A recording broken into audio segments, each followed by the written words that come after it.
What's up, guys? It's Team Solemn Circus. We're looking at the deck profile at home. This one's brought to you by Dan. Dan Wynn. He went undefeated at locals last week. So big shout out to Dan for this deck profile, and I'll show you some of his choices why he played some stuff. Kind of spicy. So start off, he's playing Mathmech. So we are playing the 3 circular, the 3 diameter, and the 2 sigma. We all know this dumps this. You just monster reborn it. This is your normal summon. You monster reborn any one of your Mathmechs in the graveyard. When this card dumps this, you can activate the effect, summon it out. This deck's so free. Basic. If you guys want to pick up any deck in this format, where it's super cheap and super affordable to play, this is a deck you would pick up because it's super easy to play. You get to learn the combos and stuff. You get to learn other people's decks and how to interact. Because Laplacian is kind of busted. And then you are on your extenders. You are on the 2 additions and the 2 subtractions. This is all you really need for your Mathmech engine. No need for the rest of it. It's very, very standard. Then we are on the 3 Parallel Exceed. This is another one of your extenders. Crazy card, you guys know. You link summon, you activate the effect, summon it out. It just helps you make access code. Then for the hand traps, this is why I think this deck is amazing for starters. We're on the 3 Nibiru's, the 2 Veilers, the Ash Blossoms, and then the 2 Bells, as well as the Gamma package. So the reason why this deck is so good for beginners is because you have a big lineup of staples. This is your most expensive part of the deck, is buying your staples.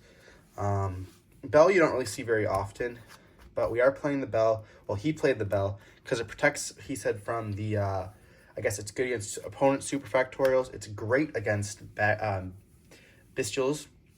I know he played against Josh, who got first place at the regionals. Shout out to Josh for that. He's playing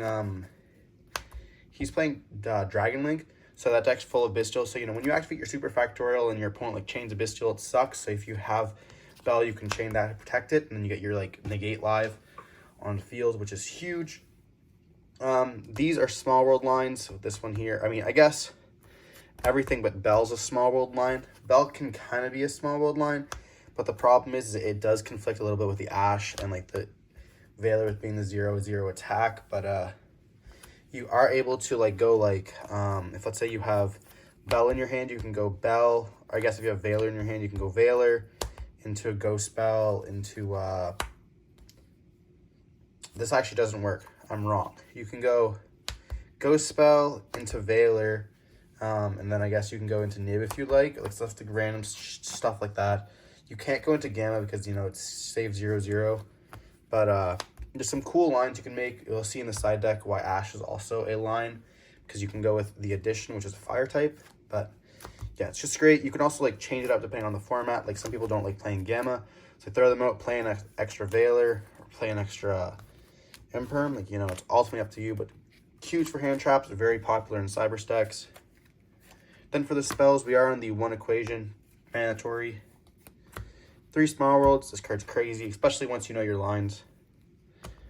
3 Silent Mindings. Oh wow! Search for your diameter. Search for your circular. You can activate the effect if you have Sigma in hand. Pitch the Sigma. Search for anything crazy. Then we are on the 1 Call by the Grave. This card helps protect your stuff. If you don't want to play this, you could actually play another Bell or another hand trap or another Imperm. That's it for the spells.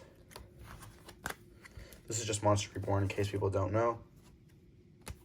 Then we are playing the Super Factorial as well as the 2 Imperm to round it off. Even 40, you want to be able to see. I missed when people used to play 2 Factorial, but I understand why you don't really want to see it. And it's super easily searchable with the circular, so. Now for the extra deck, we are playing the 2 Albert. This just searches for your stuff. We have Laplacian. This card's insane. It's literally a hand loop. So it loops one of your monster cards, loops one of your spell cards, and then loops one of your cards in hand. And it can do all 3 of them, or just one whenever you need to. Or let's say you normal summon a monster. You summon this with Super Factorial, then you just rip one from the hand and one from the monster zone. If they're lucky enough to place, for Branded, if they place Branded Lost, so then normal summon. Albaz, activate the effect. If you end up chaining to summon out your stuff, and you hit branded lost and one of the cards in hand, it's so free. Then we are playing the 1 Lingribo. This can actually come up in your combo as well as if you get Italy locked. We are on the 1 Devotee and 1 Disciple, whatever, vice versa. This is for your line. You could also cut these and play the, whatever her name is, the G Golem, as well as the, it's like the G Golem Heart and Heat Soul right here. Should probably pull them out. You could play these two instead, really optimally up to you. But this is the build that he played, so I'm going to show off that. This like allows you to get a draw on another search. Like Devotee's actually crazy. Then he is on the 1 Wicked and as well as the 1 Masquerena. This is like your part of your end board. You know, you usually use all these 3. If you went through Exceed, you can also end on the Lingribo as well. Then he is on the 2 Update Jammer. This card's actually important to talk about. So the reason why he's choosing to play 2 Update Jammer over the 2 Splash Mage that you see a lot of other lists playing, because if you're playing against Kashtira, and they can only rip one of your cards, they'll normally just rip, well, used to play 2 Splash Mage so they don't rip this. But a lot of the time, like you are playing 2 Axe Code for the same reason. You don't want them to rip your Axe Code. So if they just rip your 1 Update Jammer, let's say you only play 1, and you play 2 Splash Mage, let's say you do that. If they rip your Update Jammer, you have no way to OTK them. Like, Update Jammer is your only way to OTK, so that's why it's just useful to play 2. He's on the 1 Splash Mage. I think this card definitely should be a 2-of, but what are you going to cut for it?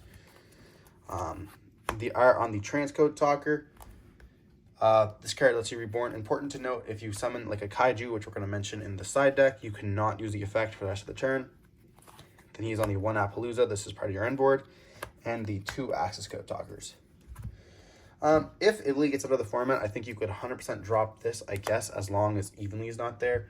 Like, this being able to stop your Evenly is so huge, or an Imperm, because you can just end on, like, Wicked, and then these 2. This is sometimes just your end word here. I'll show you. Like, being able to do, like, this is your end board is huge, as well as Super Factorial being set. Like, this is just for insane for follow-up. This is the board you're really going to end on most of the time. So you can be able to activate Super Factorial, summon out your 3 guys, and then you'll get the Diameter negate. You'll have the hand loop or hand rip, I guess. And then if you didn't have the zone, you can actually summon the Super Factorial stuff into the zone Wicked points to banish one of the an important card in your graveyard. And then you get another search as well. But yeah, then you can get if you've already used the Diameter negate, you can then get an Appaloosa for 4, which is huge. But that's that for the little end board. And now moving on to the side deck. We are on the 3 Droll and Lockbirds. Danger is running around our format, so that's why we're playing that in this for this locals. It's also very good against Kashtira. Like, if they start off with a planet, it's huge. Then they are on the 1 Mouse Click. This is, and I quote, "fuck Nature your Runic." So I assume this is just for popping his stuff like his Runic Fountains, which is pretty crazy. Then we are on the 1 Karikara as well as the 1 Kaiju. So the interesting thing with these 2 is they're always accessible due to the small world bridges, as well as like if you open it up, you don't always want to see it too.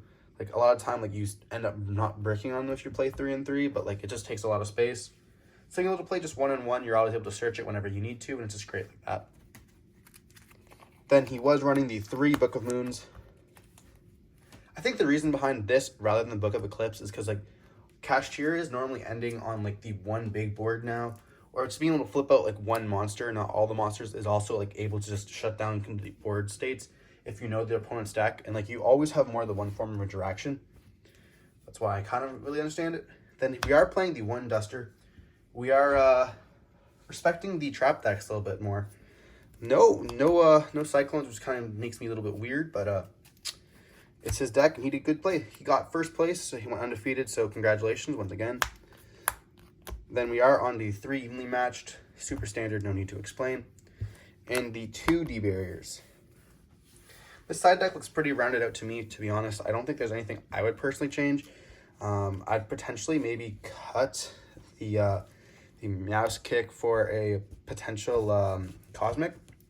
I feel like it just come up a little bit more, especially versus stuff like Tim's Labyrinth deck.